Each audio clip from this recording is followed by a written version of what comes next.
I'd gone to a Halloween party at my friend's boyfriend's flat in a part of the city I didn't go to that often, especially not at night. No particular reason, it's just an area that sits further out from the main shopping district and didn't have any clubs I liked nearby. Anyway, almost all of the party had moved on to nightclubs, leaving me, my friend, and her boyfriend to chill out and roll a few. I'd been standing for hours prior to this, helping out at a university event, so this was exactly what I needed. We'd watched a couple episodes of Over the Garden Wall when I noticed my friend getting tired, so I decided to head on home to bed. They both tried to insist I stay, crash on the sofa or something, but I had people staying at mine who'd gone out with the party, and I needed to be home to let them in. The second my friend waved me off and shut the door, I realized I had no idea how to get out of the building. Not wanting to disturb my friends and their neighbors by knocking, I decided that I wasn't an idiot, and that as long as I kept looking, I could figure the way out. I knew I'd come in via an elevator, but I couldn't see one nearby, so I started walking in a random direction. The building was made up of a maze of white-walled corridors and harsh overhead lighting, giving the place a bleak and sterile vibe. There were no windows on the corridor I followed, not that it would have helped, it being so late at night. Eventually, though, I passed a door with windows built into the panels and no lock. A stairway. I was so smug at this point, even with such a small victory, that I'd managed to find my own way and not ask for help. I pushed open the door and stepped inside. When no lights automatically came on, I fumbled across the walls for a light switch, but felt and saw nothing in the dim light from the hall. I reasoned that the lights probably were motion censored, but that the sensor itself was further down the stairs. I shrugged off my confusion and released the door to the corridor, and made my way in the dark to the railing around the stairs. I knew I was a few floors up and didn't remember seeing a basement level in the elevator, so I figured if I followed the stairs to the bottom, I'd find the ground floor. It wasn't until I'd walked down 2 flights of stairs that I heard the soft thud of the door closing and realised that the lights hadn't come on. I reminded myself I'm not a child and kept going, but slowed my pace when I suddenly noticed how deathly quiet the stairway was. I got this creeping sense of dread crawling up my back. All of my muscles felt tense, and I found myself desperately searching the darkness. For what? I wasn't sure.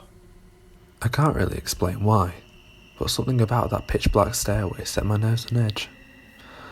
Thoughts of the victims described in podcasts I listened to swirled in my head, and I felt so ridiculous for it, like a little kid who'd watched a scary movie then couldn't sleep with the lights off. But the feeling didn't go away. I decided that the next doorway to a corridor I saw I'd go through it, if only to gather my bearings in the safety of the light. All the time I'd been descending these stairs, I'd been passing doors with similar glass panels lit up for different floors of the building. They appeared every other turn of the stairs, so I knew that even if I couldn't see one now, I would find one around the next bend. As I turned the corner, I froze on the step I'd half shifted my weight onto. I stared at the spot I knew there had to be a door, but all I saw was the inky blackness I still hadn't become accustomed to. I rationalised to myself that the lights in that corridor were probably just turned off, so I couldn't see the lights through the glass panels. There was almost certainly a door there, but the idea of releasing the railing I'd been guiding myself with to feel blindly in the dark for a door that may or may not be there was a step too far for my already churning gut.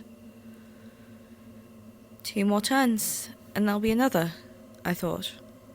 There has to be another door. I hadn't thought the building that big, so I had to be close to the ground floor anyway. I set off again, slower than before.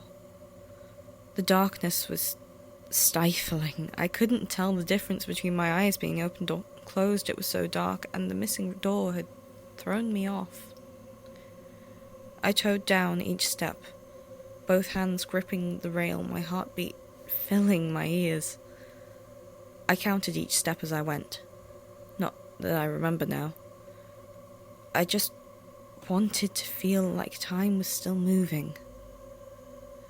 I was panicking at this point, cursing under my breath how idiotic it was to let my phone die playing music at the party. I felt the floor of the landing that turned before the second set of stairs, resisting the urge to hurry in case I tripped up. My stomach dropped when I turned the corner and saw nothing. I stood there, blinking in the dark in the direction I knew the door should be. I even raised my fingers to my face to feel if my eyelids truly were open.